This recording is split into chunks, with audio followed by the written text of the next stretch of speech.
የሀገራችን ባለሀብት ለጾታዊ ጉዳይ እኔን ከፈለገኝ ያለ ማንገራገር ዝግጁ ነኝ።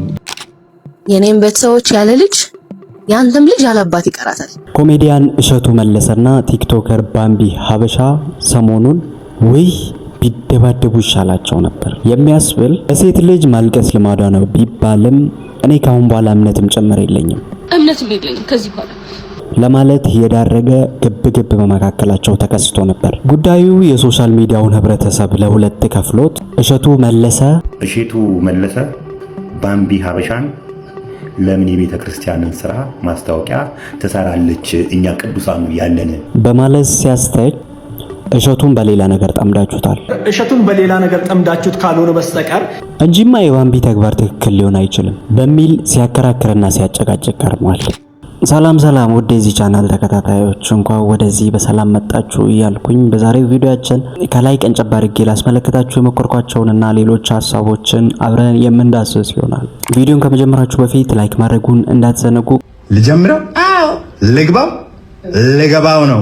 እሸቱ መለሰ ከ5 ቀናቶች በፊት 16 በ9 ሳጥን ውስጥ ያሸበረቀችውን ባለሀብት ባገኝ አልምርም ባለጌን ከወለደው የገደለው ጸደቀ የምትል ርዕስ የያዘች በዩቲዩብ ቻናሉ በኩል ለተከታዮቹ አደረሰ። ባምቢም ከዚህ በኋላ ተበሳጭታ በተለያዩ 2 ቪዲዮዎች በአንደኛው በማስፈራሪያ ልጆች ያለ አባት የኔም ቤተሰቦች ያለ ልጅ ያድጓታል፣ የኔም ቤተሰቦች ያለ ልጅ ያንተም ልጅ ያለ አባት ይቀራታል ስትል፣ በሌላኛው ቪዲዮ የኢትዮጵያ ኦርቶዶክስ ቤተክርስቲያን ካሁን በኋላ ወደኔ እንዳትመጪ እኔ እዚህ በመሰራበት ቦታ እምነት የለኝም በማለት በዚህ መንገድ ስታለቅስ ትደመጣለች። ማስተላለፍ የመጣው ሐሳብ የኢትዮጵያ ኦርቶዶክስ ቤተክርስቲያን ከዚህ በኋላ እኔ ጋር እንዳትመጪ ትወክለኛለሽ ብለሽ እኔ አልወክልሽም። እሺ እናቴ፣ አንቺን ሌቦች ምኖች ናቸው ሊወክሉሽ ከበቡሽና እኔ ልረዳሽ አልችልም።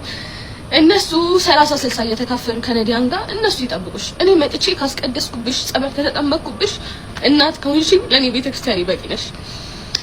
ስለዚህ ሃይማኖተኞችም ለእናንተ የሚሆን ፔጅ አይደለም። እዚህ ፔጅ ላይ አይዘመርም ምን አይልም። ቲክቶክ ላይ ስመጣ እኔ እንደው እምነትም የለኝም ከዚህ በኋላ።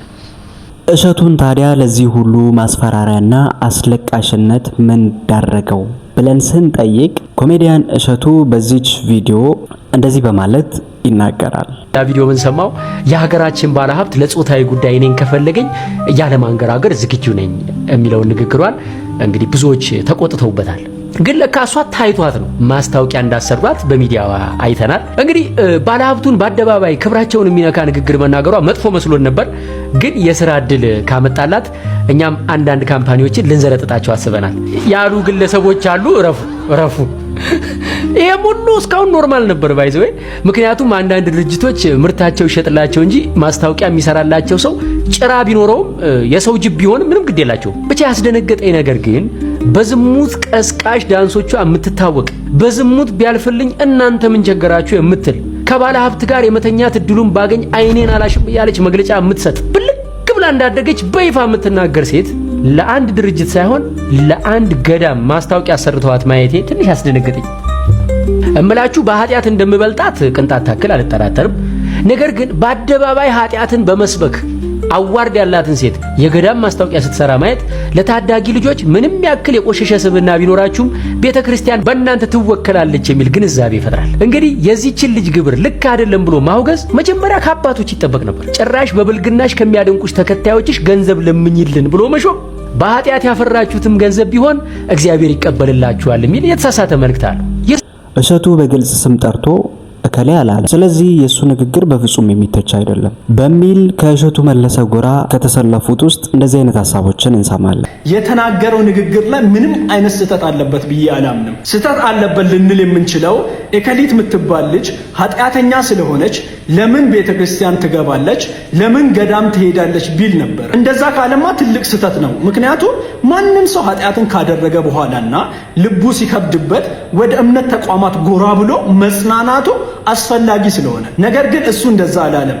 ለምንድነው በአላስፈላጊ ህይወት ውስጥ የምትመላለስ ልጅ ገዳምን የማስተዋወቅ ኦፖርቹኒቲ የሚሰጣት ነው ያለው? በቤተ ክርስቲያኒቷ ውስጥ ስርዓት ያላቸውና የጥሩ ስነ ምግባር ምሳሌ የሆኑ እንስቶች ያንን እድል ማግኘት አለባቸው።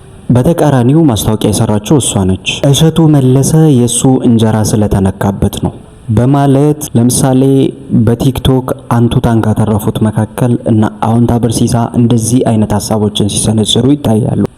ቅዱሳኖች እያሉ ማስታወቂያ የሚሰሩ ቅዱሳኖች እያሉ ለምን እርኩሳን ይሰራሉ የምትመስል አስተያየት ሰጥቷል።